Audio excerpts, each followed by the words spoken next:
alumni, dan narasumber dalam acara webinar malam ini. Salam sejahtera bagi kita semua dan selamat datang di webinar Langkah Mudah Menulis Fiksi. Perkenalkan, saya Yuliani Veres, mahasiswa STIBA IC Jakarta, akan menjadi MC webinar pada hari ini. Ini merupakan suatu kehormatan bagi saya untuk dapat terlibat dalam momen bersejarah malam ini. Webinar ini diselenggarakan oleh STIBA IC Jakarta dengan tujuan untuk memberikan panduan dan strategi dalam menulis kepada para mahasiswa kami. Dan kami berharap acara ini dapat membantu Anda semua dalam menyelesaikan tugas akhir dengan lebih mudah dan efektif. Sebelumnya, izinkan saya membacakan susunan acara webinar Langkah Mudah Menulis Skripsi, maaf, Fiksi dalam acara malam ini oleh STIBAISI Jakarta adalah sebagai berikut. Yang pertama adalah opening dan pembacaan rangkaian kegiatan yang saat ini sedang berlangsung. Acara selanjutnya yaitu pembacaan doa yang akan dilanjuti dengan pembacaan tata tertib webinar dan dilanjut dengan sambutan oleh Ketua STIBA IC Jakarta. Acara selanjutnya adalah pengenalan narasumber. Acara lanjutan adalah sesi presentasi yang akan dipimpin oleh Bapak Abdul Muhid Murtaldo, MPD, selaku moderator. Acara selanjutnya adalah sesi tanya jawab dan sebagai acara terakhir adalah penutup dan kesimpulan. Bapak Ibu sekalian, sebelum kita memulai acara webinar Langkah Mudah Menulis Fiksi pada hari ini, sekiranya kita dapat bersama-sama memanjatkan puji dan syukur kepada Tuhan Yang Maha Esa, karena atas berkat rahmat dan perlindungannya kita dapat hadir pada acara hari ini tanpa kurang suatu apapun, sekaligus memohon restunya untuk kelancaran berlangsungnya acara pada hari ini. Berdoa menurut agama dan kepercayaan masing-masing dipersilahkan. Berdoa dimulai.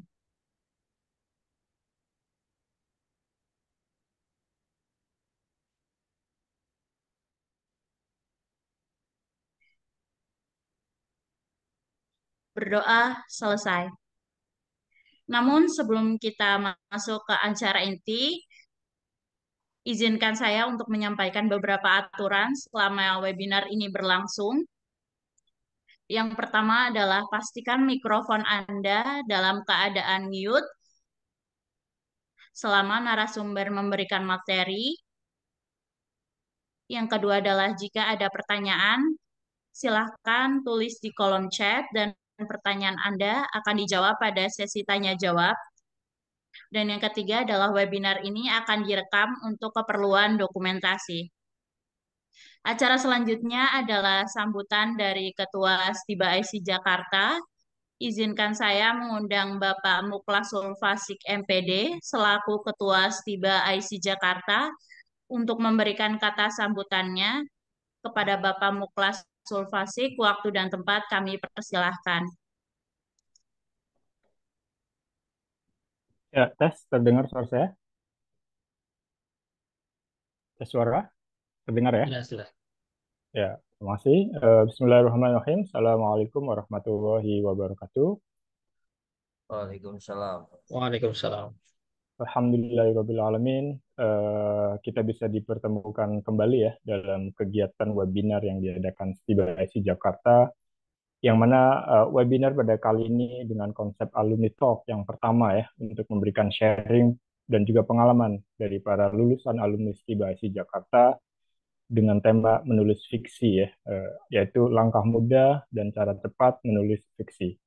Dan kami ucapkan selamat malam pada para peserta webinar yang saya hormati dan berbahagia. Salam sehat dan salam sejahtera buat kita selalu. Dan semoga kita semua diberikan keberkahan ya dengan apa yang kita dapatkan pada malam hari ini, mendapatkan insight tersendiri ya buat kita bagaimana kita menulis cepat dalam menulis fiksi tersebut. Webinar kali ini merupakan lanjutan webinar yang sebelumnya gitu ya. Dulu ada pernah webinar terkait dengan penulisan skripsi dan lain sebagainya terkait dengan bagaimana penguasaan writing kita. Dan pada kali ini adalah pengabdian lanjutan ya untuk pengabdian Stiba IC Jakarta kepada masyarakat. Hanya saja ya konsep alumni talk terkait menulis fiksi ini sangat penting ya bagi para peserta yang ingin betul-betul membidangi dalam penulisan fiksi atau juga penulisan novel dan lainnya. Dan kami juga membuka ruang yang sangat terbuka ya kepada para alumni dan juga para teman-teman yang mempunyai keahlian tersendiri gitu ya terkait dengan bidang yang ingin di-sharekan, berbagi pengetahuannya. Kami akan berikan ruang ya pada alumni talk selanjutnya. Dan kegiatan ini juga merupakan wujud komitmen dari Stiba IC Jakarta untuk selalu berkontribusi kepada masyarakat dalam rangka misi pengabdian kepada masyarakat yang sering digaungkan oleh Stiba IC Jakarta, dan kami pun juga tidak menutup kemungkinan ya akan melakukan kegiatan-kegiatan yang lain selain kegiatan ini. Bapak, Ibu, teman-teman peserta yang kami hormati, kegiatan ini sangat penting untuk berbagi ilmu pengetahuan ya dari alumni kami yaitu Bapak Nailal Fahmi, sarjana sastra yang ingin membagi ilmunya terkait menulis fiksi. Saya yakin beliau juga tidak hanya pasti dalam menulis fiksi, tapi tulisan-tulisan yang lain pun juga sudah terbit ya. Dan saya yakin beliau orang yang tepat ya dalam menjelaskan langkah mudah menulis fiksi tersebut. Untuk memulai atau membuka kegiatan ini secara resmi, marilah kita sama-sama berdoa. Semoga kegiatan ini berjalan lancar ya, tanpa ada kendala suatu apapun. Dan bagi yang beragama Islam, dipersilakan mengucapkan Bismillahirrahmanirrahim ya, bersama-sama. Semoga tidak ada halangan. Bismillah. Dengan ini, webinar Langkah Mudah Menulis Fiksi dari saya resmi kami buka. Saya akhiri, wabillahi taufiq wal hidayah, wassalamualaikum warahmatullahi wabarakatuh. Silahkan Waalaikumsalam melanjutkan kegiatan warahmatullahi ini. wabarakatuh. Terima kasih, Ibu MC.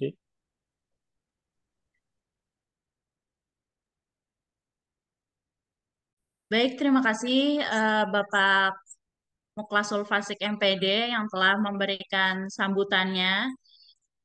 Acara selanjutnya adalah pembacaan profil singkat Bapak Nailal Fahmi, SS.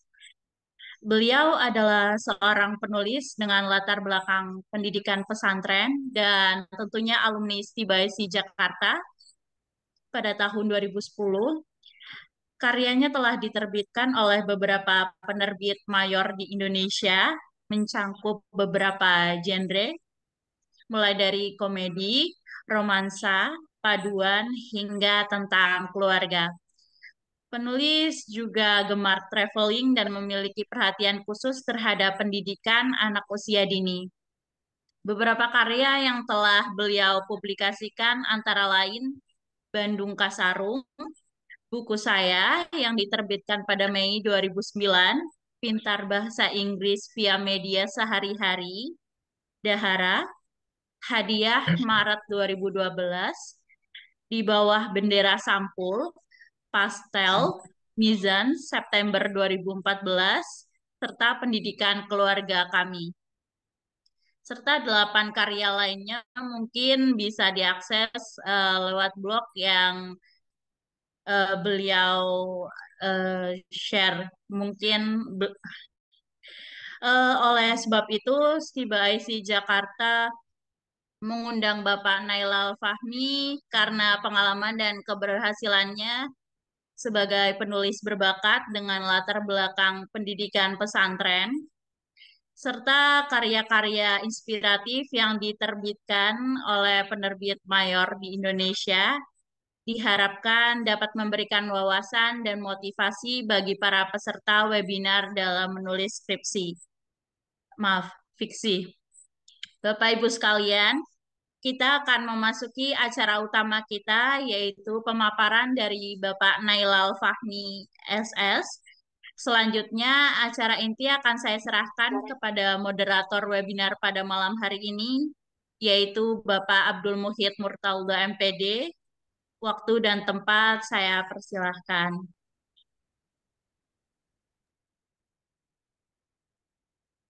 Baik, terima kasih MC Yuli. Yang terhormat Bapak Muklasul Fasih, Ketua Stiba IC Jakarta. Mohon izin saya akan memandu mungkin kegiatan pada malam hari ini bersama narasumber. Kebetulan narasumber ini eh, sahabat saya, jadi Nailal Fahmi. Mungkin saya panggil Kak Nailal ya, mungkin lebih familiar ke teman-teman ya. Kalau dipanggil Pak Ya, ketuaan kayaknya. ya, kayaknya saya juga nggak terlalu jauh ya sama peserta-peserta ya umurnya Bang. Iya, oke, jadi kita nanti akan berdiskusi. Jadi teman-teman di sini nanti saya memandu dengan Pak Nailal ya, atau Kak Nailal di sini nanti akan juga memberikan materi terkait langkah mudah menulis fiksi.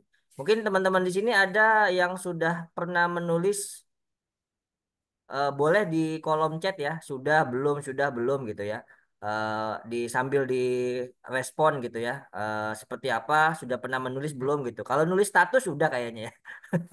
Nulis status tiap hari kan nulis ya, nulis status gitu ya. Nah, nanti eh statusnya seperti apa? Nah, itu mungkin beda hal ya. Tapi di sini kita fokus nanti dengan fiksi. Nah, nanti apa sih fiksi? Seperti apa fiksi? Kenapa fiksi dan sebagainya? Nah, nanti akan disampaikan oleh Kak Nailal ya. Oke, ada yang sudah respon di chat? Belum ya? Oke, atau ASN, ASN. ada yang sudah pernah membaca bukunya Kak Nailal mungkin? Belum juga ya. Oke, nanti boleh di browsing ya, di search ya di apa di Google mungkin Kalau dari handphone, Kak? Nailal Fahmi gitu. Ya. Oke, silakan, mungkin Kak Nailal boleh memulai nanti Boleh. di dalam pemaparannya. Nanti saya akan coba untuk saling berdiskusi gitu ya Kak Nailal ya. Jadi Betul, betul. teman-teman yang Iya. lain Eh, nanti boleh mengikuti juga sekaligus gitu. iya, iya. Kalau saya, menurut saya sih, kedengar suara saya Bang, nggak?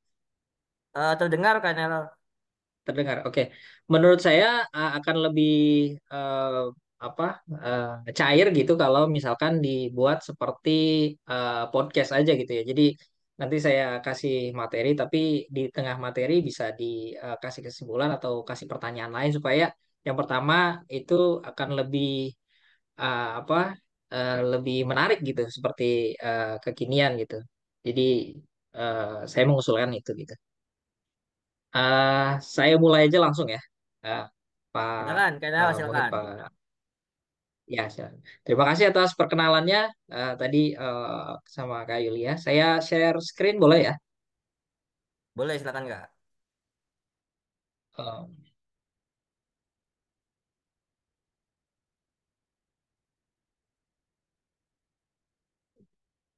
Sebentar, wah langsung slide ini.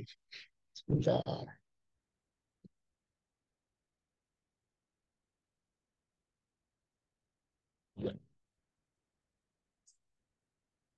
Hmm,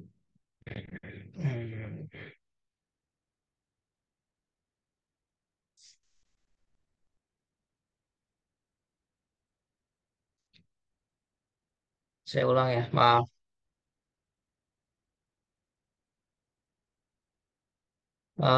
Oke. Saya mulai dari sini. Jadi saya akan membahas pada uh, kali ini sudah terlihat dong. Sudah terlihat Uh, tap- tapi masih di slide tapi langsung 5. Mungkin di back, slide-nya, uh, oke. Saya Nailal. kasih slide. Nah, gini, udah terlihat Oke, sudah slide pertama ini ya. cukup jelas. Iya. Oke, ya. Jadi ini saya akan memberikan tentang 5 langkah menulis fiksi, dan kalau 5 langkah ini dijalankan, saya berani jamin tulisan eh, kawan-kawan sekalian akan selesai. Dan memang itu tujuan menulis kan. Kita menulis bukan hanya untuk menulis kemudian di tengah-tengah eh, eh, menulis kita apa namanya tidak selesai menulis gitu. Jadi kita harus yang paling penting dari menulis adalah sampai selesai gitu. Kadang-kadang kita punya apa keinginan untuk jadi penulis tapi nggak terlaksana karena ya nggak selesai-selesai nulisnya. Jadi dengan 5 langkah ini saya bisa jamin bahwasanya tulisan kawan-kawan sekalian akan selesai dan cepat gitu. Jadi kita akan menulis fiksi gitu Pak Muhid mungkin ya. Jadi tadi kalau dijelaskan sama Kak Yuli eh, apa untuk skripsi mungkin agak kurang tepat ya. Jadi ini fiksi itu beda dengan skripsi gitu. Oke, Eh, ya fiksi dan skripsi ya, beda ya. Tadi mungkin ada miss beda. sound ya, atau salah salah pengucapan gitu. Oke, fiksi Ya. kenapa 5 nih? Nggak mungkin nggak 7, nggak 6 gitu. Karena mungkin boleh disampaikan dulu nih. Kenapa, kenapa 5? Karena 5 itu saya pikir sebenarnya ada.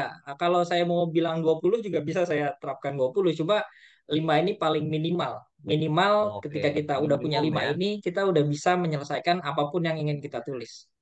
Oke, Iya. berarti sangat sangat simpel sekali nih teman-teman eh ya. Jadi cuma 5 saja gitu ya, 5 langkah dari rumah gitu ya, bukan ya, dari menulis fiksi ya. Jadi 5 langkah ini nanti apa saja iya, mungkin betul. bisa disampaikan oleh Kak Naila. Tapi mungkin sebelum masuk ke langkah-langkahnya itu mungkin teman-teman boleh bertanya nih atau langsung aja raise hand atau mungkin dalam chatnya ya.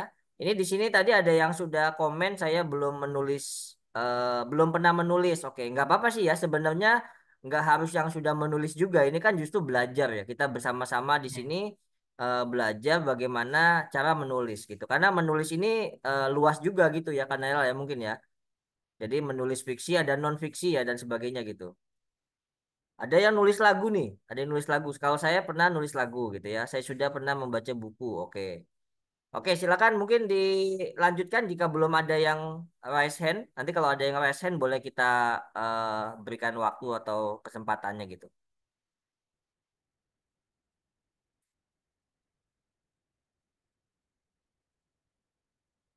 Halo, Kak Nailal.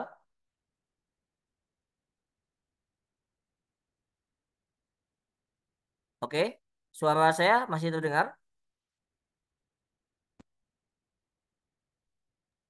Sepertinya ada gangguan signal dari Kak Nailal ya. Oke, sambil menunggu kehadiran kembali, mungkin terkait signal problem tadi dari Kak Nailal.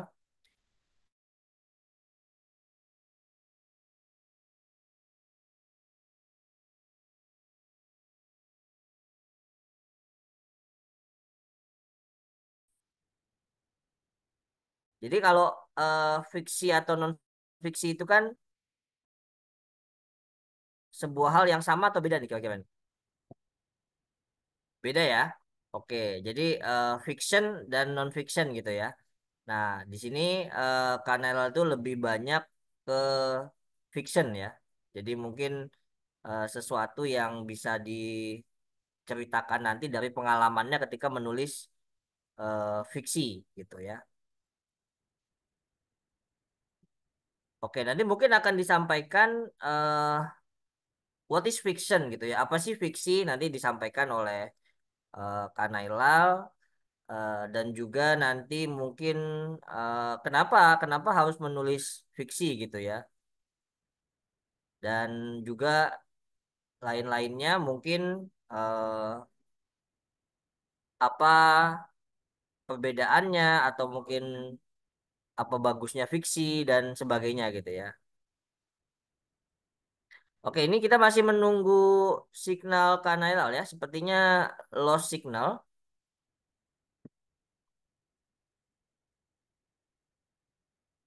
Mungkin bisa dibantu Miss Yuli atau Yuli, apakah sudah muncul kembali? Em, Jika dilihat belum muncul, Sir. Belum muncul ya? Oke. Belum muncul.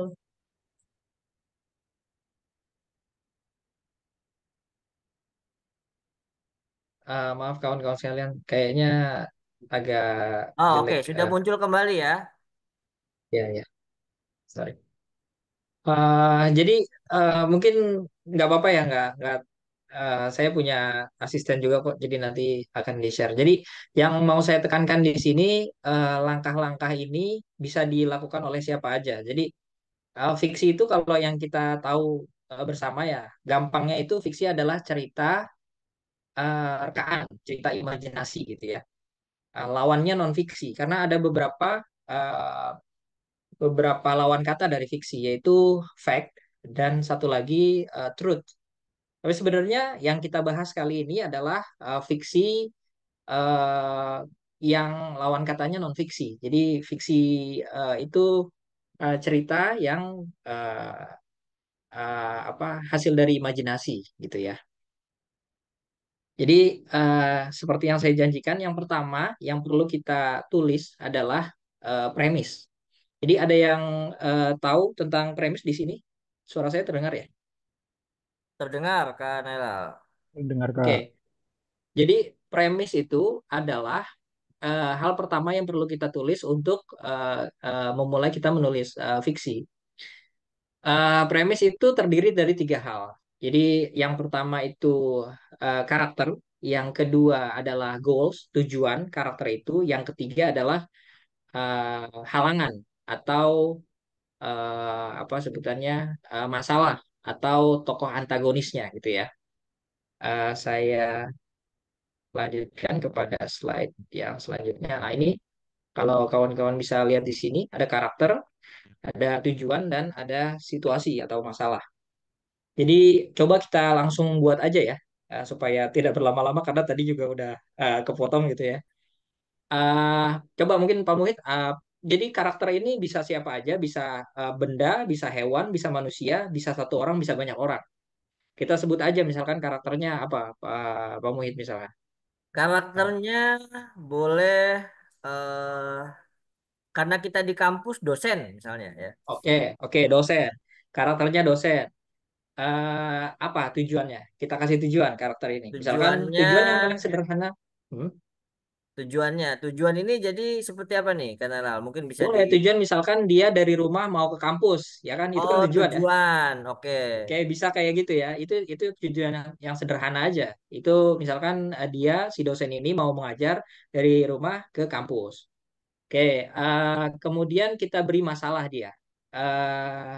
Kita beri masalah contohnya, misalkan di tengah jalan mobilnya menabrak kucing, misalkan gitu. Oke. Kendaraannya menabrak kucing, sementara dia harus tepat waktu ke kampus karena Kampus. hari itu adalah hari ujian gitu ya. Nah, itu kan jadi apa?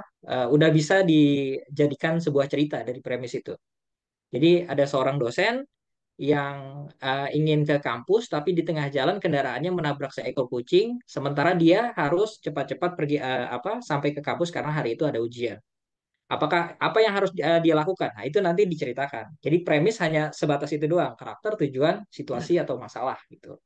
Nah, itu yang jadi fondasi dari sebuah cerita. Setiap cerita punya itu.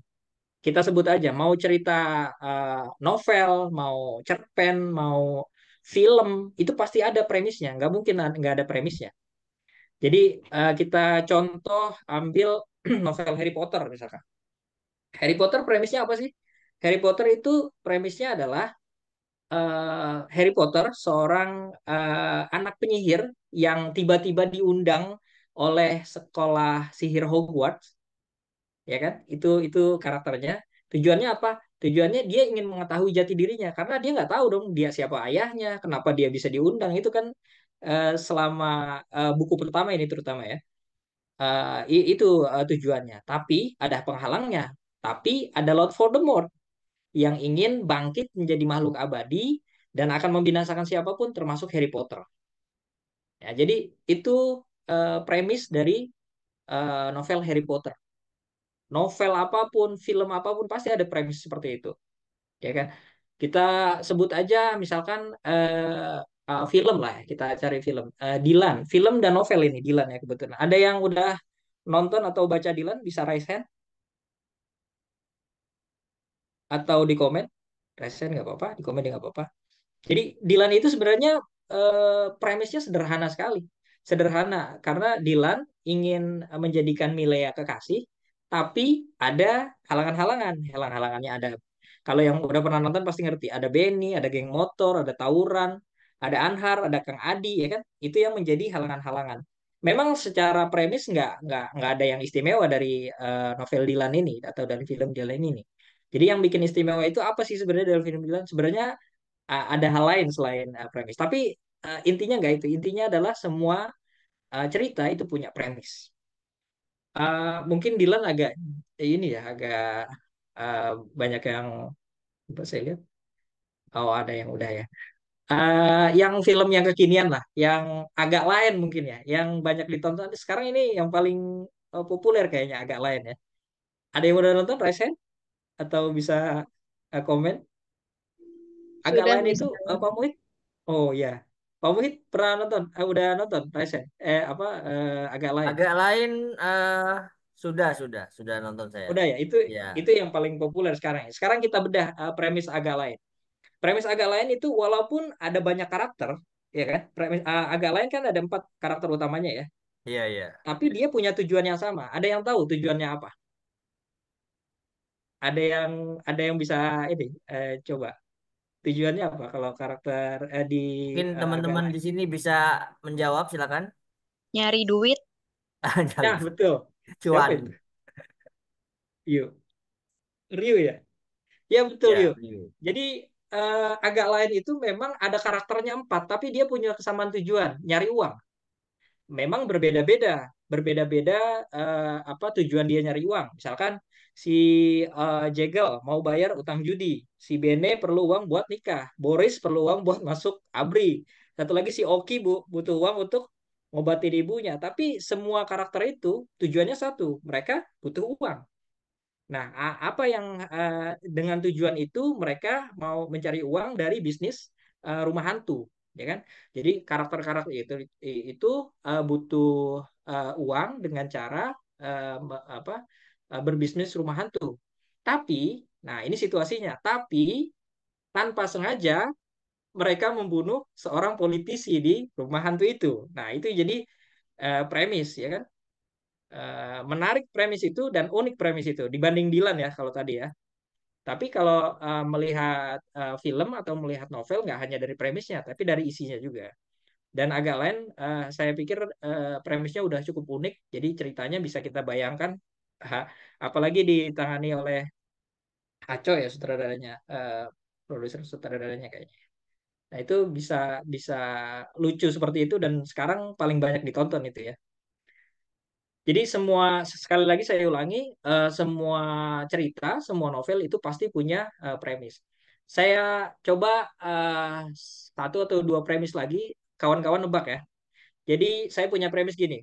Sebenarnya premis ini digunakan untuk membuat fondasi cerita ya. Jadi paling enggak kalau kita bertemu seorang teman atau siapapun gitu, terus ditanya, eh, katanya kamu lagi nulis cerita. Iya, tentang apa ceritanya? Nah, itu saat ditanya tentang apa ceritanya, ini pentingnya premis. Jadi kita bisa mengungkapkan cerita kita yang segitu panjangnya dengan satu premis. Oh, saya lagi nulis cerita tentang perjuangan anak-anak dari keluarga miskin di Belitung untuk mendapatkan pendidikan yang layak, tapi mereka menghadapi kesulitan kayak kemiskinan, kurangnya fasilitas, diskriminasi. Ada yang tahu itu premis dari novel atau film apa? Ya, itu film cukup terkenal itu ya. Mungkin ada yang tahu nih teman-teman di sini nih. Ada yang tahu? Bisa nebak nih. Ya, itu Ada yang tahu? film Oh, Laskar nah Pelangi, betul ini ada yang Sabrina. nebak nih di chat nih. Sabrina. Ya, Oke. Ya betul, itu atau apa namanya premis tentang film Laskar Pelangi atau novel Laskar Pelangi. Hmm. Jadi bayangkan kalau misalkan kalian penulis pemula gitu ya ketemu sama misalkan sutradara, ya produser sorry, produser atau ketemu dengan penerbit, ditanya misalkan ini cuma ketemu sebentar doang beberapa menit gitu, kamu, oh iya saya juga lagi nulis, oh iya nulis tentang apa. Nah ini yang harus disebutkan, oh iya saya lagi nulis tentang sebuah boneka kayu yang ingin menjadi manusia tapi ia ditipu oleh sekawanan sirkus dan berakhir di dalam perut ikan paus. Ada yang tahu itu premis apa? Pasti tahu ya. Nah, ini juga nih mungkin cukup terkenal ini ya. Premis ini nih banyak diketahui ya. Ya, Ya teman. premis Pinocchio, betul Wah, Reski. Pinocchio. Itu Iya benar-benar. ya, betul premis Pinocchio. Jadi yang pertama adalah premis, buat premis. Apapun ceritanya pasti ada premisnya. Itu hal pertama yang harus dilakukan oleh yang mau menulis sebuah buku atau sebuah cerpen. Oke, Kayak kita, premis nih ada hmm, yang bertanya nih Kak Nailal nih. Apakah premis ya itu siap. harus selalu berurutan? Jadi ini kan karakter, tujuan, situasi. Apakah Hmm. boleh tujuannya dulu, baru karakternya, baru situasi gitu? Atau situasinya Nggak dulu? masalah, Ah, seperti itu nggak mungkin. masalah. Nggak masalah. Jadi tiga, tiga hal ini, tiga komponen ini yang ada, yang harus ada di premis. Kalau Hmm, misalkan mau diubah-ubah ya nggak masalah juga. Cuma secara secara apa SOP, bukan SOP ya, SOK-nya ya, subject predicate object, subject hmm. SPOK-nya itu ya subjek karakter dulu. Dia punya tujuan kemudian masalah. Tapi kalaupun mau kawan-kawan mau nulis dari situasinya dulu, kemudian karakternya ke mau tujuannya nggak ada masalah kalau buat saya. Jadi yang penting Oke. tiga komponen ini ada. Berarti nggak masalah ya. Jadi untuk siapa nih Arlina ini boleh ya dibolak-balik selama tiga komponen ini terpenuhi gitu ya Kanel ya. Betul. Betul. Jadi Oke. yang penting ada tiga komponen itu. Jangan hanya karakter dia punya tujuan tapi nggak ada masalah. Sama aja kita mau nulis tentang seorang dosen pergi ke kampus, kemudian dia mengajar, nggak ada yang menariknya gitu karena nggak ada situasinya, nggak ada Iya, masalahnya, benar-benar. nggak ada yang Situasinya mau harus dengerin ada juga ya, gitu. dimunculkan gitu ya.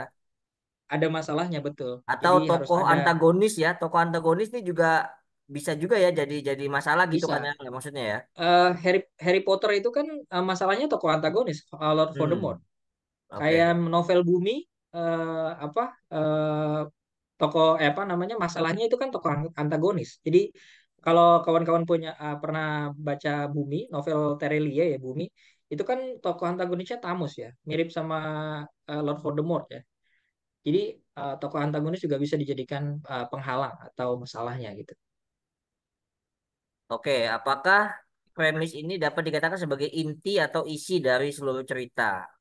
Betul, Ya, betul. betul ya, Tapi betul sekali tapi Ahmad. Ahmad. nggak menutup kemungkinan bahwa saja ceritanya akan berkembang. Iya, Jadi premis ini perkembangan. istilahnya plot utamanya. Tadi kalau misalkan kita ambil dari Harry Potter, kan dia memang mau mencari jati dirinya, tapi kan masalahnya nggak itu doang. Ada uh, ada premis-premis kecil di dalamnya gitu kan. Ada juga karakter-karakter yang punya tujuan-tujuan lain gitu kan. Kayak sama di premis agak lain juga kan, mereka punya satu tujuan, tapi kan tujuan-tujuannya beda-beda kan. Nah, itu yang saya maksud. Jadi nggak harus plek semuanya harus apa satu premis itu. Itu premis utamanya iya. Tapi ada juga premis-premis kecil-kecilnya ada. Tapi tetap aja itu jadi premis utamanya harus ada gitu. Oke, itu yang pertama. Jadi kawan-kawan harus punya premis ketika mau menulis fiksi. eh Selanjutnya untuk yang kedua adalah step yang keduanya tentukan pembaca. Jadi ini saya kutip dari dictionary.com.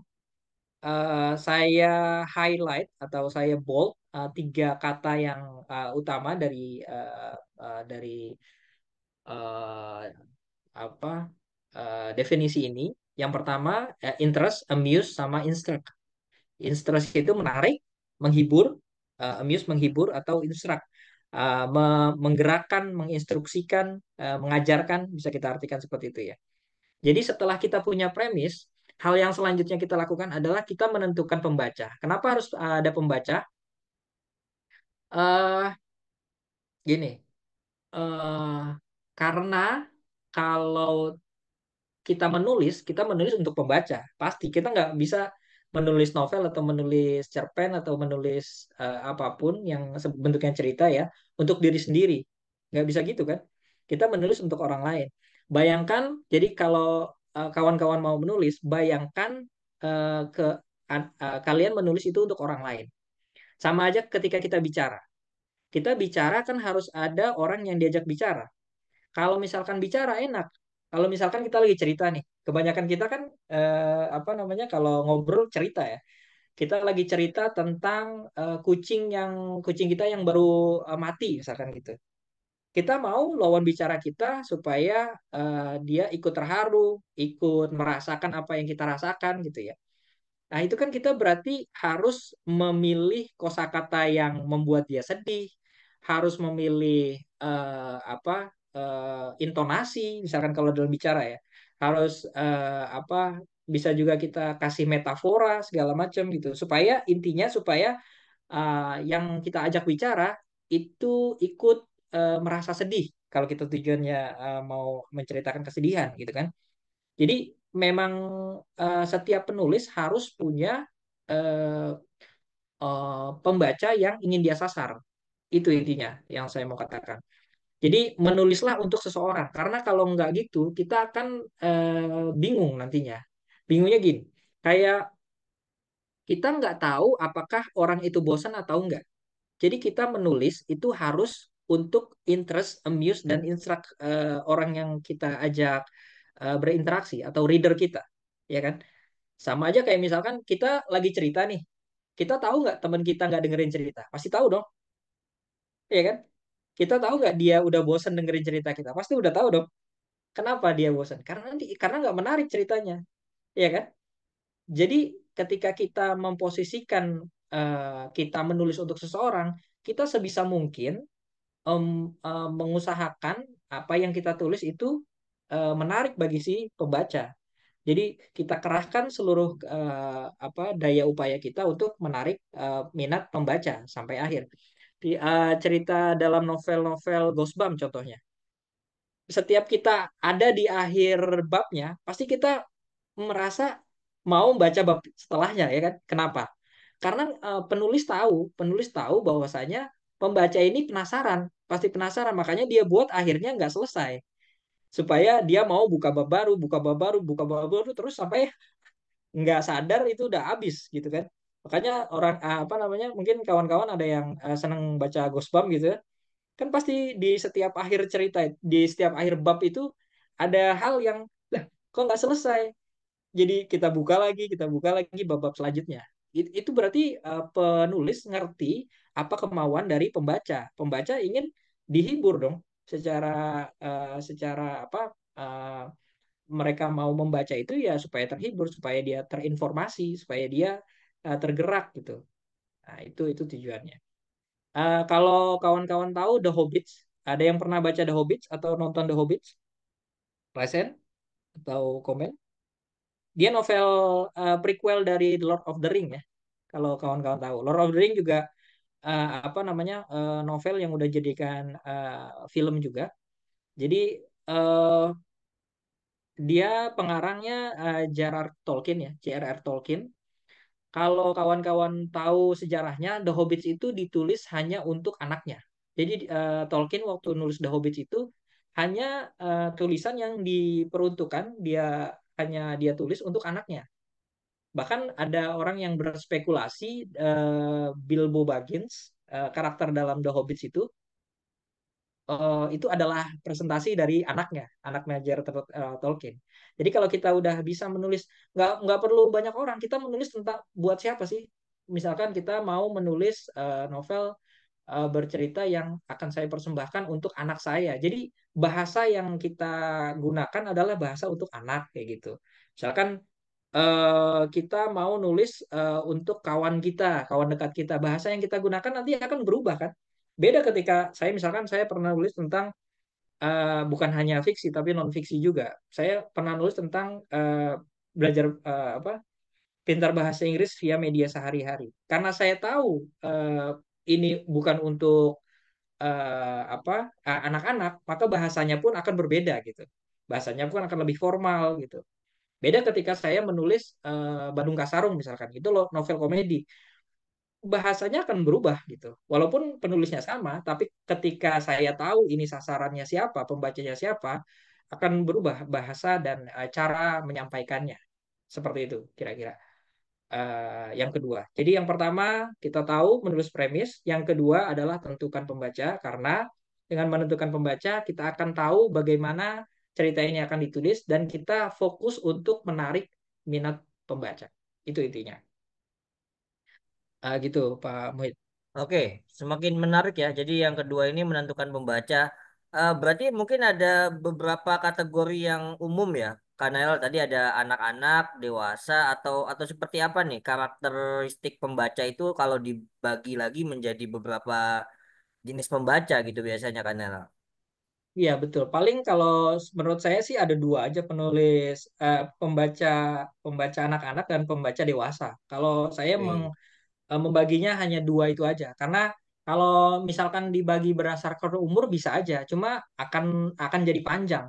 Kalau saya sih menulis memikirkannya hanya dua itu, ini tulisan buat anak-anak atau buat dewasa. Kalau buat anak-anak ya saya pilih kalimat-kalimat kosakata yang sederhana. Kalau yang dewasa ya lebih lebih kompleks gitu. Jadi itu aja kalau pilihan saya. Oke, Gitu.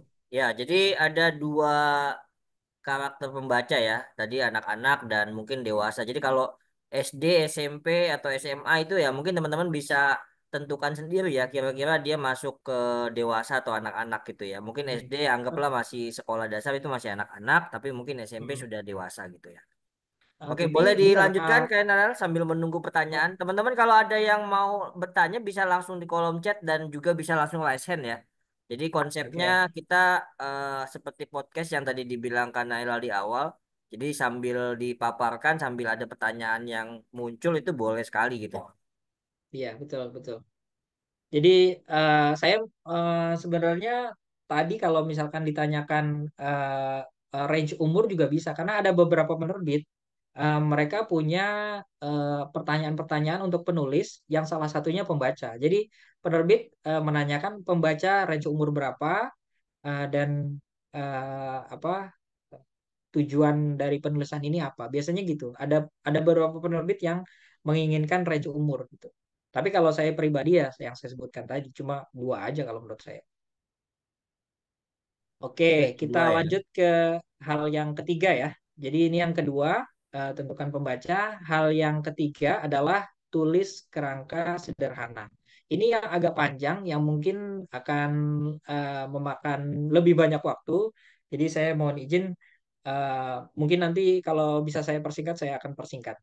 Jadi intinya, kenapa kita harus menulis kerangka? Apakah bisa kita menulis tanpa kerangka? Bisa aja. Cuma kalau menurut saya, kalau misalkan mau apa ya, menulis itu saya ibaratkan sebagai em, kita menuju ke suatu tempat. Kalau misalkan kita mau ke Bandung, Pak Muhid mau ke Bandung, pasti kan udah tahu ini jalannya kemana gitu. Kita nggak mungkin atau Pak Muhid mungkin nggak misalkan mau ke suatu tempat tapi nggak tahu jalannya, kan akan bingung.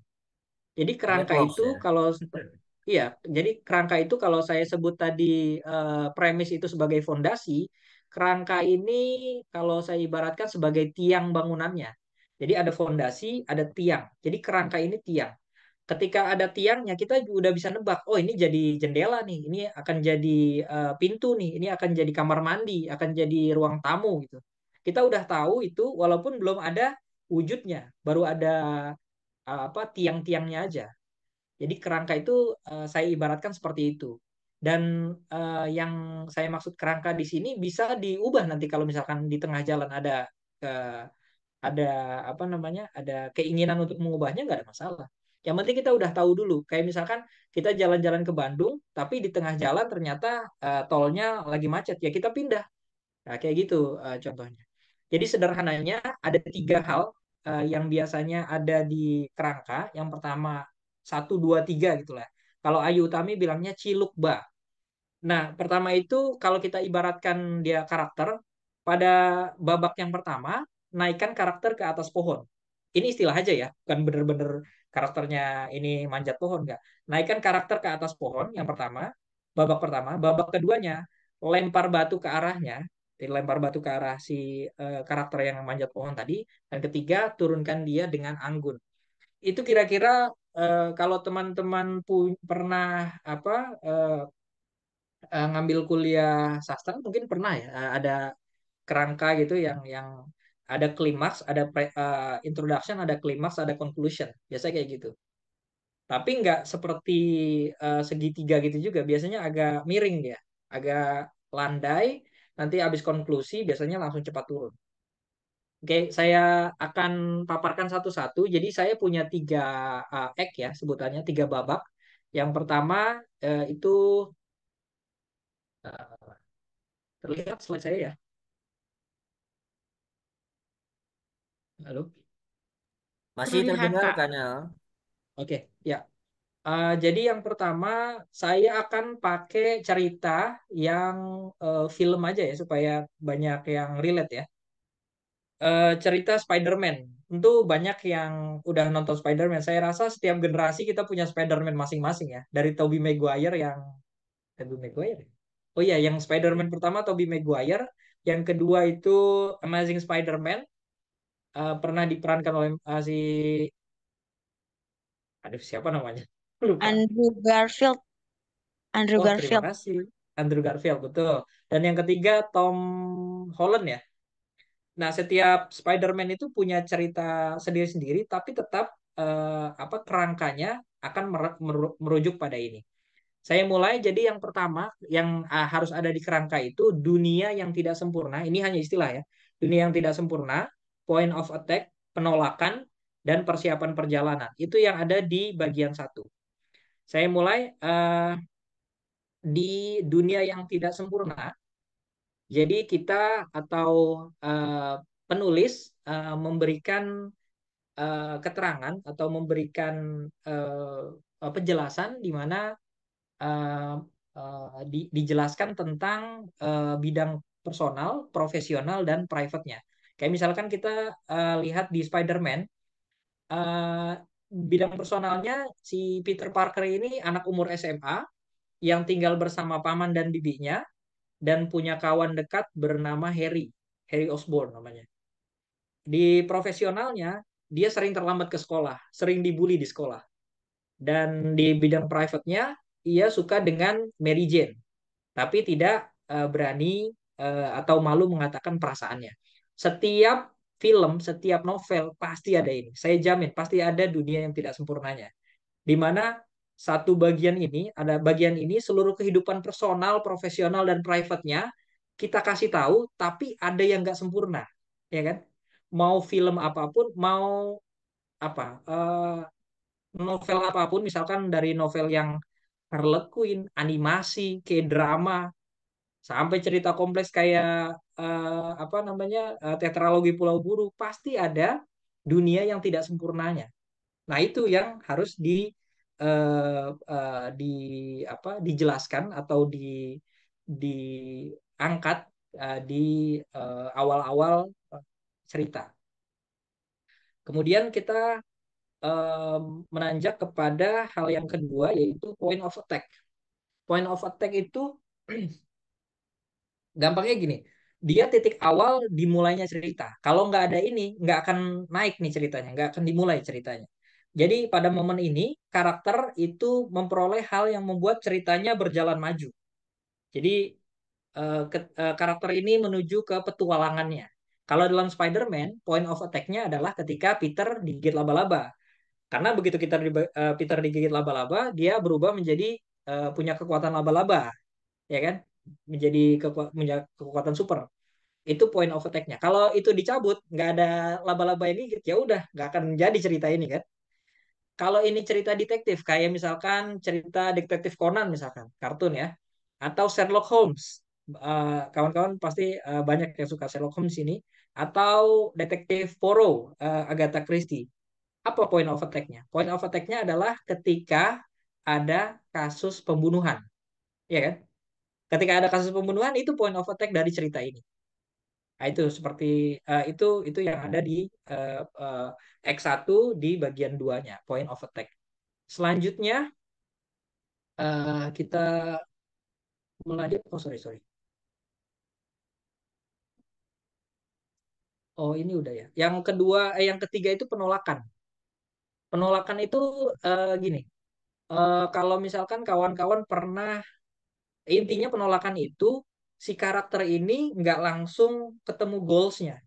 Jadi karakter utama itu melakukan penolakan untuk mengikuti goals-nya. Nah, pada bagian ini karakter utama berpikir, gue mau maju apa enggak nih, kayak gitu. Jadi dia bimbang. Kalau dalam Spider-Man, itu Peter nggak mau bantu menangkap penjahat. Jadi saya ulang sedikit ceritanya. Jadi Peter itu ketika punya kekuatan super, apa yang dia lakukan? Apa yang dalam pikiran dia?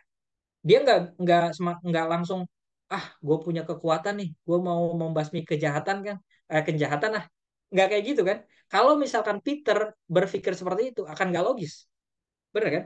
Dari cerita ini, walaupun cerita fiksi, ada kebenarannya juga. Kebenarannya apa? Kebenarannya itu dia harus logis, dia harus tahu sebab akibatnya. Kita nggak bisa cerita tentang Spider-Man tapi tahu-tahu dia bisa nemplok aja tanpa nggak ada latar belakang dia digigit laba-labanya. Nggak akan ada yang ngerti dan akan ditinggalkan gitu. Ya, Ini ada yang Kak Evi, raise hand nih kan Adel nih, ada boleh yang boleh raise hand Evi boleh boleh Dara. Mungkin mau bertanya boleh langsung Evi. boleh boleh. Oke, selamat malam Bapak narasumber. Terima Malam. kasih Bapak moderator. Saya Evi Dara. Ah, mungkin agak belum belum apa sih namanya belum sangat mengena dengan materi yang sekarang lagi dibawain ya, maksudnya pada saat ini. Tapi Hmm, itu kayaknya mengganjal banget di pikiran saya. Jadi mohon maaf kalau pertanyaannya mungkin agak agak kurang pas. Tapi masih tetap nggak apa-apa. fiksi. Jadi saya adalah penikmat eh, cerita fiksi, novel, komik dan lain sebagainya, sekaligus juga penikmat film. Boleh dibilang masa muda saya itu ya hampir banyak itu ketika saya kuliah di kebetulan saya adalah mahasiswa transfer ya Pak Distiba ini. Jadi hampir sepanjang hari itu saya melewati dengan baca atau nonton film dan lebih banyak waktu saya itu terbuang di perpustakaan wilayah ya seperti itu. Oh itu sebelum saya bekerja Pak. Nah, sampai sekarang pun saya masih menikmati novel dan juga film. Jadi kadang-kadang itu seperti misalnya Dilan yang tadi Bapak cerita. Saya membaca novelnya dulu, baru saya menonton filmnya. Kebetulan prosesnya seperti itu. Atau cerita lain seperti misalnya Harlequin. Novel-novel Harlequin itu kan sangat imajinatif, itu sangat membawa kita banget ya. Atau novel yang sederhana aja lah, seperti misalnya Dear Nathan. Saya juga sempat membaca Harry Potter. Jadi sebelum nonton filmnya itu biasanya saya membaca novelnya dulu. Dan entah kenapa, saya nggak tahu dengan orang lain ya, tapi entah kenapa saya itu lebih merasakan eh, in ke dalam ceritanya itu ketika membaca novelnya. Karena imajinasi saya itu membayangkan yang digambarkan oleh novelnya itu luar biasa banget gitu loh. Jadi saya benar-benar terbawa sama novelnya itu. Tetapi sehingga ekspektasi saya itu wow, ketika digambarkan suasananya seperti ini, settingnya seperti ini, plotnya seperti ini, itu tuh atau karakternya seperti ini, di dalam bayangan saya itu udah perfect banget gitu kan, apa yang saya bayangkan. Tetapi ketika itu dituangkan dalam sebuah film, sometimes it's not like what I expected gitu loh. Jadi seperti menjauh jauh dari ekspektasi saya. Bahkan kadang-kadang malah kok ada beberapa alur ceritanya tuh kayaknya kok beda gitu dengan di novelnya. Nah, itu pertanyaan saya itu why is it like that? Jadi seolah-olah itu jadi ketika saya mau nonton filmnya ketika saya sudah membaca novelnya, kadang saya jadi mohon maaf, jadi kayaknya agak-agak kurang apa ya? Ada sedikit kekecewaan dengan filmnya karena tidak sesuai dengan ekspektasi dari apa yang sudah saya baca. Mungkin karena itu imajinasi saya ya. Karena imajinasi dari yang digambarkan oleh penulisnya, yang mau disampaikan penulisnya, yang sampainya ke saya itu mungkin beda gitu loh Pak. Jadi saya mau sedikit penjelasan aja, kenapa, apakah memang seperti itu atau kenapa sampai ada hal seperti itu. Thank you. Nah, terima kasih Evi. Kalau kalau bisa saya langsung respon. Jadi kalau menurut saya itu karena subjektivitas ya. Ada beberapa juga yang lebih suka apa filmnya dibanding dengan novelnya. Tapi lebih banyak lebih suka novelnya. Saya setuju, lebih banyak lebih suka novelnya. Kayak beberapa film kalau kalau saya pribadi ya. Misalkan Laskar Pelangi, saya suka novelnya. Novel Laskar Pelangi itu saya suka. Tapi kalau Ah, betul. dibandingkan dengan filmnya, saya suka filmnya juga. Jadi ini Iya. imbang gitu. Jadi ada beberapa Hmm. yang memang kalau menurut saya memang itu interpretasi masing-masing ya. Jadi subjektivitas masing-masing. Dan lebih banyak memang saya akui karena penggambaran di novel, penggambaran secara tulisan itu lebih mengena karena kita punya imajinasi sendiri yang beda dengan imajinasi si apa sutradara gitu. Jadi wajar aja kalau menurut saya. Jadi itu mungkin jawabannya. Jadi memang memang seperti itu. Bakal bakal ada ekspektasi yang nggak akan banyak banyak film yang banyak ya banyak novel yang diangkat ke film dan banyak orang yang akhirnya lebih bagus novelnya gitu. Itu bukan hanya satu, itu banyak. Memang memang seperti itu. Karena interpretasi dari si sutradara berbeda dengan interpretasi banyak orang. Itu mungkin ya jawabannya. Oh, oke, saya lanjut sedikit ya. Ini jadi penolakan itu kalau saya boleh lanjutkan, eh, apa itu seperti kalau misalkan ada kawan-kawan yang pernah nonton Avatar Eng yang di Netflix, udah ada yang pernah nonton belum? Itu bagus, lebih lebih bagus daripada filmnya. Sebenarnya Avatar Eng kan awalnya itu novel, komik ya, komik dan diangkat menjadi kartun, kemudian diangkat jadi film yang satuannya yang kurang bagus tuh, kemudian sekarang diangkat jadi seri di Netflix. Seri di Netflixnya bagus, kartunnya juga bagus kalau menurut saya. Nah itu kalau Iya, seru. kawan-kawan ingat di saat yang dikasih tahu bahwasannya dia adalah menjadi avatar, dia nggak langsung nerima itu, dia nggak langsung nerima. Oh, alhamdulillah ya nggak alhamdulillah juga sih. Maksudnya dia nggak bahagia gitu. Ketika dia dikasih tahu jadi avatar, dia menolak apa yang dia lakukan ketika dikasih tahu ini adalah pelajaran terakhir dan kamu udah harus siap jadi avatar. Dia kabur. Dia naik apa itu sapi yang bisa terbang itu. Kemudian dia ke laut. Kemudian dia tergulung ombak dan jadi membeku. Itu posisinya itu dalam dalam struktur cerita itu dia menolak. Jadi ada penolakan. Kenapa ada itu ya supaya lebih menarik, nggak lurus-lurus aja gitu. Karena ya secara manusiawi karakter juga manusia, punya kesalahan, punya apa, punya kelemahan gitu. Jadi karakter kalau menurut saya karakter yang bagus di novel atau di fiksi adalah karakter yang punya kelemahan. Karena kenapa? Karena akan relate dengan pembacanya. Pembacanya juga ngerasa akan, oh iya nih karakternya nggak sempurna gitu. Kalau karakter sempurna tuh kayak kalau menurut saya ya, ini boleh boleh nggak setuju ya. Kayak misalkan karakter di hmm, Ketika Cinta Bertasbih, karakter-karakter yang nggak ada celahnya gitu, kayak ini sempurna banget orangnya, kayak nggak mungkin gitu. Jadi kalau menurut saya akan lebih bagus kalau karakternya punya celah, dia menolak panggilan petualangannya gitu. Kemudian selanjutnya kalau kawan-kawan bisa lihat itu persiapan perjalanan. Persiapan perjalanan itu setelah penolakan dia akhirnya ada momen di mana dia akhirnya mau nggak mau harus berangkat gitu.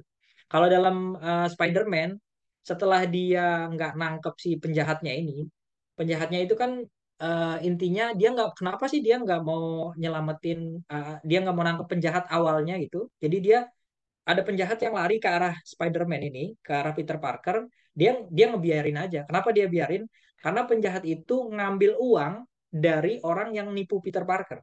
Jadi Peter itu menang kejuaraan gulat dan dijanjikan akan dikasih uang. Tapi tidak dikasih uang karena perjanjiannya ini kan Anda harus bisa mengalahkan dalam 3 menit. Anda mengalahkan dalam 2 menit, berarti hadiahnya nggak kayak gitu kan curang namanya ya. Akhirnya nggak dikasih hadiahnya, ya udah Peter terima aja. Tapi nggak lama ada perampok yang ngambil uang itu, kemudian kabur ke arah Peter. Harusnya Peter bisa menghalau perampok itu, tapi dia biarkan. Akhirnya perampok itu di bawah setelah kabur itu membunuh pamannya Peter, si Uncle Ben ini. Akhirnya itu si Peter ngerasa bersalah dan siap untuk uh, melakukan apa yang dipesan oleh Uncle Ben sebelumnya. Jadi with a great power comes great responsibility. Akhirnya dia ingat itu, akhirnya dia apa dengan sepenuh hati mau menggunakan kekuatan yang dia punyanya untuk melakukan kebaikan, menumpas kejahatan seperti itu. Kalau kawan-kawan pernah baca Aroma Karsa, Aroma Karsa itu novel Dewi Lestari. Dewi Lestari itu di persiapan perjalanannya itu ketika si Jatiwesi, sorry, Jatiwesi ditangkap polisi karena memasukkan minyak wangi ya, kemudian dibebaskan oleh Raras. Raras itu si orang kaya yang punya perusahaan minyak wanginya itu, tapi ada syaratnya si Jatiwesi ini harus bekerja untuk Raras. Nah, itu persiapan perjalanan dalam novel Aroma Karsa. Di beberapa novel ada seperti ini, tapi nggak harus runut dunia yang tidak sempurna, point of attack, penolakan, persiapan perjalanan. Kadang-kadang dirubah-rubah dikit. Tapi intinya inti dari 4 hal ini ada. Seperti itu. Saya mohon izin agak cepat ya karena ini lumayan banyak juga. Saya takut khawatir waktunya habis. Jadi untuk itu act pertama, act kedua ini lebih panjang. Jadi kalau misalkan kita ibaratkan act pertama itu kita presentasekan, act pertama itu 25%, act kedua ini 50%-nya. Jadi dia apa namanya bagian terbesar dari cerita. Ek kedua ini 50% dari cerita, nanti ek ketiganya sekitar 25% juga. Itu kira-kiranya aja ya. Jadi ek kedua ini kita akan punya usaha awal, ada side plot, ada kemenangan palsu, ada midpoint, ada ancaman diam-diam, ada kejatuhan, dan ada masa yang kelam. Jadi ada 7.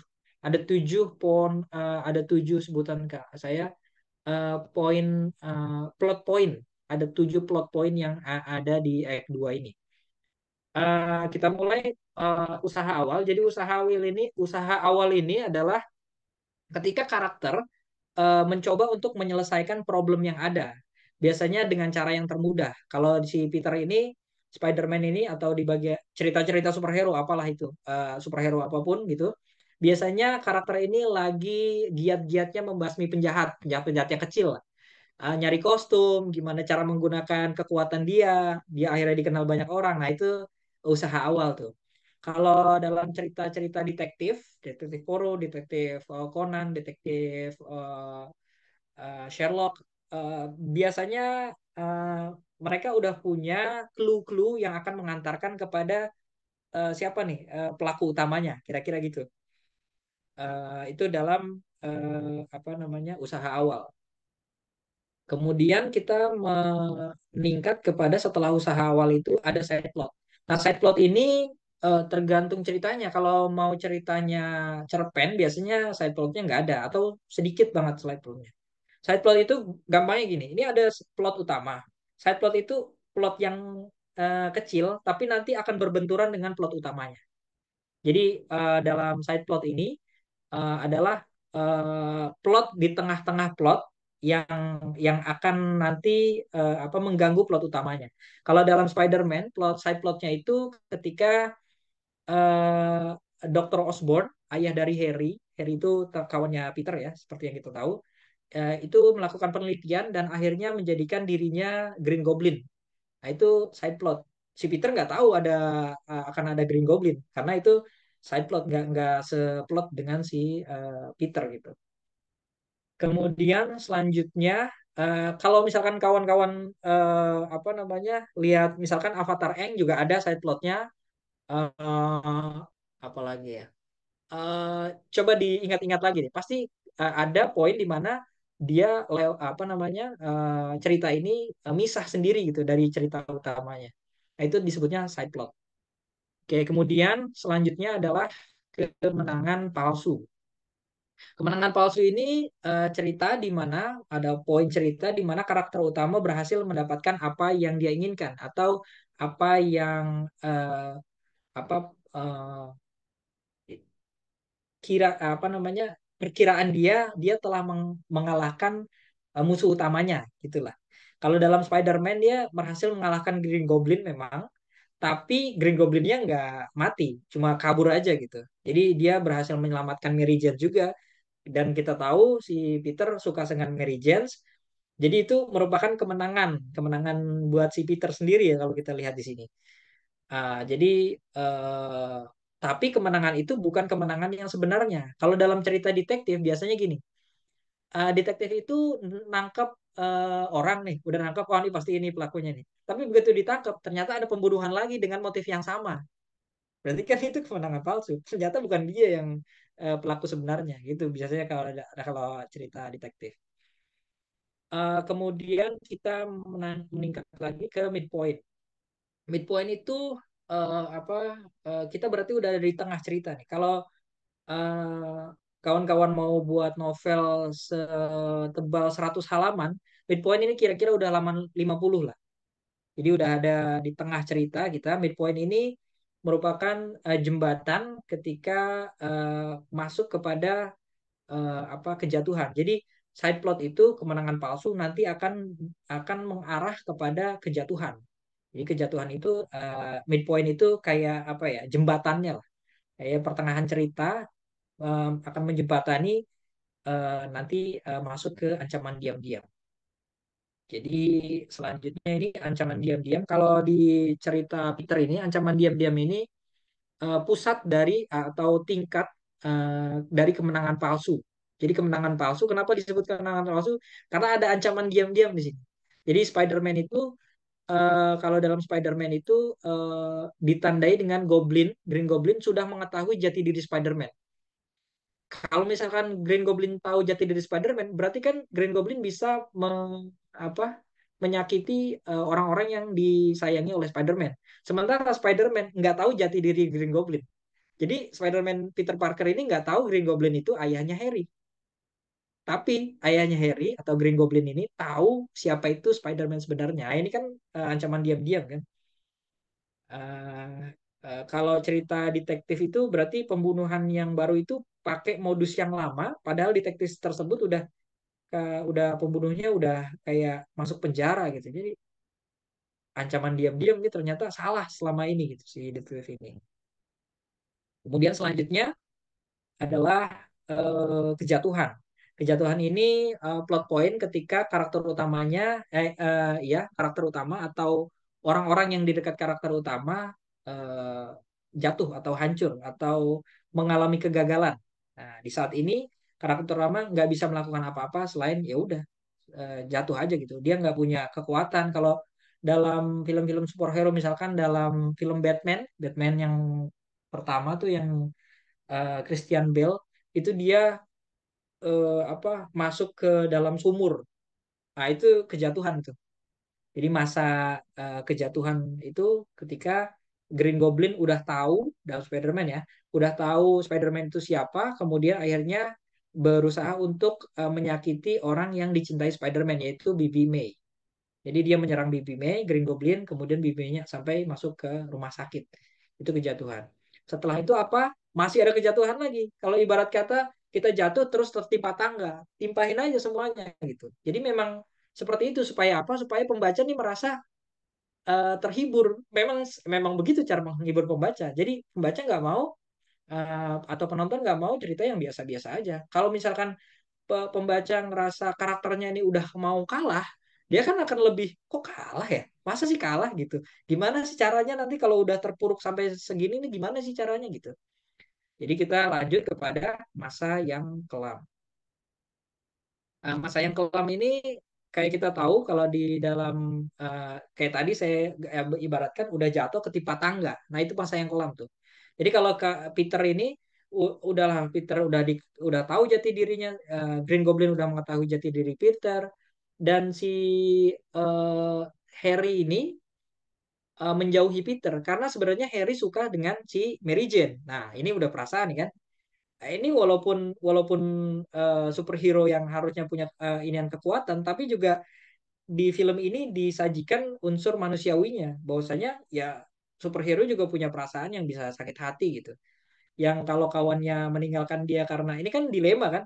Kalau misalkan Peter tahu si Harry suka sama Mary Jane dan Harry juga tahu si Peter suka sama Mary Jane. Jadi kan awkward dalam kondisi ini kan awkward. Nah, itu kalau di masa yang kelam itu kondisinya harus seperti itu. Kalau kawan-kawan suka dengan cerita-cerita misteri misalkan gitu. Biasanya masa yang kelam itu ditandai dengan seluruh apa yang ditakuti oleh karakter ada di situ. Karakter kita digambarkan di awal dia takut akan kegelapan. Nah, di sini nih dia kecebur apa gitu supaya di lokasinya gelap gitu. Jadi hadapkan karakter dengan hal yang dengan masalah atau ketakutan terbesarnya. Nah, ini harus harus dimasukkan dalam masa yang kelam ini. Jadi kalau dalam cerita-cerita thriller tadi kayak Ghostbump misalkan ada juga tuh berapa. Jadi dia dijatuhkan kepada masalah yang paling dia takuti. Nah, itu di masa yang kelam. Satu, dua, tiga, empat, lima, enam, tujuh. Ya, ini sampai act 2 ini sampai sini. Kalau Terkait udah sampai sini, misteri ini, gimana? Kak Nailal ada yang bertanya apakah di Oh, boleh, dalam boleh. genre misteri itu ada side plot dan kemenangan palsu? Ya, eh, kalau penulisnya mau lebih membuat pembacanya penasaran, saya rasa itu akan lebih bagus. Misteri contohnya tadi contohnya film-film Joko Anwar itu juga ada beberapa side plotnya. Film-film Joko Anwar yang misteri itu juga ada beberapa side plotnya. Saya kurang ingat, tapi eh, apa namanya? Kalau kawan-kawan mau coba nonton lagi setelah setelah tahu bahwasanya dalam kerangka itu ada seperti ini, coba perhatiin lagi deh. Pasti ada side plotnya. Tapi Oke. kalau pertanyaannya apakah bisa side plotnya dihilangkan? Ya bisa aja, nggak masalah. Slide plot itu kalau misalkan di cerpen rata-rata cuma pakai main plot, nggak ada side plotnya. Tapi tetap ada kemenangan palsunya dia biasanya di film ya terutama ya. Kemenangan palsu itu ketika karakter merasa dia udah menang, tapi ternyata nggak menang-menang banget gitu. Coba perhatiin lagi kalau lagi nonton. Kalau dalam misalkan agak lain ada kemenangan palsunya nggak? Ada. Dia ngerasa mereka udah dapat uang banyak, si Jegel udah bisa bayar utang, si siapa namanya si Boris udah bisa bayar DP buat masuk ABRI, si siapa Oki udah balikin surat tanahnya, itu kan kemenangan, udah aman gitu kan. Ternyata si siapa selingkuhannya si politisi ini bergerak diam-diam untuk melaporkan atau polisi mencurigai dan segala macam akhirnya sampai apa namanya menangkap atau mencurigai si komplotan 4 itu. Jadi ada kemenangan palsu di setiap film rata-rata. Kalau kawan-kawan jeli itu pasti ada. Oke, Oke, silakan dilanjut. Nailal. oke. Saya lanjut ya. Terakhir di Act 4 atau di bagian 4 ini, di bagian 3, maaf. Di bagian 3 ini ada kebangkitan, ada pertarungan terakhir, ada twist. Twist itu boleh ada, boleh enggak sebenarnya. Atau final push, itu boleh ada, boleh enggak. Dan yang terakhir, dunia yang sempurna. Kita bahas satu-satu kebangkitan. Kebangkitan itu ketika si karakter utama ini dapat momen yang buat dia ini bangkit dari keterpurukannya. Jadi kalau dalam Spider-Man ini momennya ketika Peter ngobrol kepada Bibi May dan ngingetin Peter bahwasanya untuk terus berjuang walaupun itu nggak mengenakan gitu. Jadi kalau kawan-kawan perhatikan di film Spider-Man manapun itu ada satu ide utama. Ide utamanya itu Spider-Man ini menolong orang yang tidak dia sukainya. Maksudnya kita kan gampang nolong orang yang kesusahan ya gampang. Nolong orang yang berkebutuhan ya gampang. Nolong orang yang baik kepada kita gampang. Tapi bisa nggak kita nolong orang yang jahat kepada kita? nolong orang yang nggak peduli kepada kita. Nah, itu inti main idea di film karakter di Spider-Man, Spider-Man Amazing Spider-Man ataupun Spider-Man-nya Tom Holland kayak gitu juga. Nah, di sini di kebangkitan ini disadarkan lagi bahwasanya with a great power comes great responsibility itu di sini adanya. Jadi si karakter utama tuh udah terpuruk tapi dia tersemangati lagi di momen ini Peter sadar bahwa Goblin udah tahu jati dirinya dan dia juga mengkhawatirkan keselamatan Mary Jane. Itu salah satu yang ada di kebangkitan juga. Kemudian selanjutnya mungkin kawan-kawan sambil sambil membahas ini juga membayangkan film-film yang pernah kawan-kawan tonton pasti ada plot-plot kecil seperti ini. Kalau kawan-kawan jeli pasti tahu, oh ini ternyata kebangkitannya nih, ini pertarungan terakhirnya nih, ini berarti twistnya nih, ini berarti, nah kayak gitu. Pasti kalau kawan-kawan lihat lagi pasti ada itunya. Jadi pertarungan terakhir itu plot point di mana karakter utamanya menghadapi pertarungan terakhirnya. Ini pertarungan final pertarungan akhir yang besarnya, istilahnya gitu ya. Jadi sepanjang cerita ini pertarungan terbesarnya. Kalau dalam Spider-Man ini berarti si Goblin menculik Mary Jane dan akan membunuh banyak orang. Kalau kita lihat disuruh milih ya Peter antara banyak orang atau Mary Jane. Jadi dia harus nolong salah satu. Dia harus dikasih apa ya pilihan gitu. Sementara kita tahu sendiri dia nggak mau walaupun orang-orang itu nggak dia kenal dan mungkin benci sama dia ketika dia kan miskin ya. Peter Parker itu miskin dan nggak mau menggunakan kekuatannya buat mencari kekayaan. Dan miskin kan berarti ada juga orang-orang yang mungkin dia benci karena apa? Karena mereka dia miskin gitu ya. Jadi tetap aja si Peter itu punya apa kemauan untuk menolong semuanya gitu. Jadi nggak hanya mementingkan diri sendiri. "Oh, udahlah gue nolong Mary Jane aja ngapain nolong orang-orang ini nggak kayak gitu. Jadi ini yang disebut pertarungan terakhir dan itu pertarungan di mana kalau dalam hal ini Peter tuh harus menyelamatkan semua orang. Jadi nggak cuma satu doang. Oke, akhirnya Green Goblin dikalahkan. Nah, di sini ada twist atau final twist. Jadi kawan-kawan bisa lihat biasanya di twist ini ada di beberapa cerita detektif atau cerita-cerita misteri, cerita-cerita thriller nih ada twistnya. Kalau dalam Spider-Man sebenarnya nggak ada. Kalau saya sebut ini bukan twist ya, karena sebenarnya twistnya ada di Peternya. Peter nggak tahu Green Goblin kan?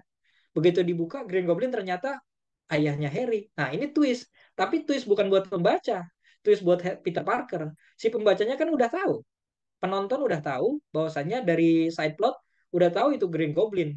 Jadi nggak twist itu yang mengagetkan si penonton ya, mengagetkan pembaca, bukan mengagetkan si karakternya. Jadi yang dimaksud twist ini mengagetkan pembaca atau penontonnya. Nah, di sini bukan bukan twist ya. Twist itu kayak contohnya kalau misalkan kawan-kawan pernah nonton The Bone Collector. The Bone Collector itu dia cerita tentang eh, apa eh,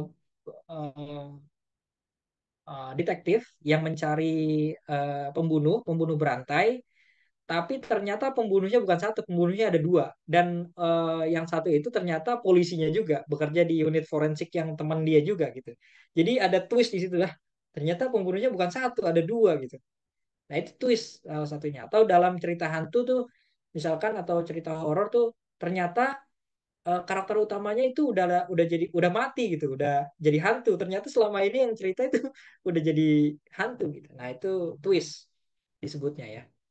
Kemudian yang terakhir dari kumpulan ini adalah dunia yang sempurna. Dunia yang sempurna itu berarti karakter utama kembali ke dunianya, namun sekarang dunia itu udah sempurna. Nggak seperti dunia yang di awal tadi ya, dunia yang tidak sempurna di awal tadi. Jadi musuh besarnya udah kalah, dia udah mendapat apa yang Peter butuhkan atau karakternya butuhkan, meski kehilangan apa yang dia inginkan. Kalau kita lihat dalam Spider-Man itu, yang dibutuhkan Peter apa sih? Ketenangan hati untuk menolong orang, keyakinan hati untuk menolong orang, membasmi kejahatan, tidak mengecewakan bibi dan pamannya yang sudah mati karena dia, yang pamannya bilang with great power comes great responsibility. Kalau di cerita ini ya, kalau di Tom Holland yang bilang itu Bibi May-nya. Tapi itu yang dia butuhkan. Karena itu yang dia butuhkan, tapi dia kehilangan apa yang dia inginkan. Apa yang dia inginkan menjadikan Mary Jane sebagai kekasih. Dapat nggak dia? Nggak dapat. Jadi dalam sebuah film bisa juga dikasih karakter ini nggak sebenarnya nggak butuh dengan satu hal, tapi membutuhkan ini. Dia menginginkan tapi tidak membutuhkan. Jadi ini diceritakan di sini. Peter mendapat apa yang ia butuhkan walaupun dia tidak mendapat apa yang dia inginkan. Cerita gampangnya misalkan dalam agak lain. Agak lain sebenarnya dapat nggak sih mereka yang apa yang mereka inginkan? Nggak dapat, ya kan? Kayak misalkan Boris. Boris jadi ABRI nggak? Nggak. Tapi dia jadi lebih jujur sama ibunya. Dia nggak dapat yang dia inginkan, tapi dapat yang dia butuhkan. Si siapa? eh Bene. Bene kan nggak jadi nikah, tapi pacarnya tetap setia. Jadi dia nggak dapat yang dia inginkan, tapi dapat yang dia butuhkan. Kira-kira gitu Pak Muhid yang untuk slide ini. Halo? Oke. Mungkin ada next selanjutnya. Tadi baru 3 langkah, mungkin langkah 4, 5. Oh enggak, ini udah jadi kalau menurut saya di sini kita harus punya apa namanya kerangka karangan seperti ini supaya nanti kita nggak berhenti di tengah jalan. Jadi kalau menurut saya seperti yang saya sebut di awal, karangan yang bagus adalah karangan yang selesai. Nah, dengan kerangka ini kita mengoptimalkan tidak tidak berhenti di tengah jalan. Bahkan kalau menurut saya pribadi ya, saya lanjutkan ke yang keempat ya. Keempat itu lakukan editing saat buku sudah selesai. Jadi yang ini keempat, yang pertama tadi, yang ketiga tadi sampai apa kerangka kalangan, yang keempat ini lakukan editing saat buku sudah selesai. Kenapa? Karena eh, editing dan menulis itu merupakan dua hal yang tidak boleh disatukan. Saya menganalogikan menulis itu makan, editing itu buang air. Mohon maaf ya, buang air. Artinya pernah nggak kita makan sambil buang air? Jangan ya. Karena memang dua hal yang tidak boleh disatukan. Kenapa? Karena memang dua hal yang berbeda. Jadi saran saya adalah menulis dengan buruk. Ini saya bukan sinis ya. Jadi menulis dengan buruk dan cepat itu akan membantu Anda sangat. Menulislah seperti Anda bicara. Jadi kalau Anda bicara cepat, menulislah cepat gitu. Nggak usah khawatir dengan titik koma, tanda baca, nggak usah khawatir.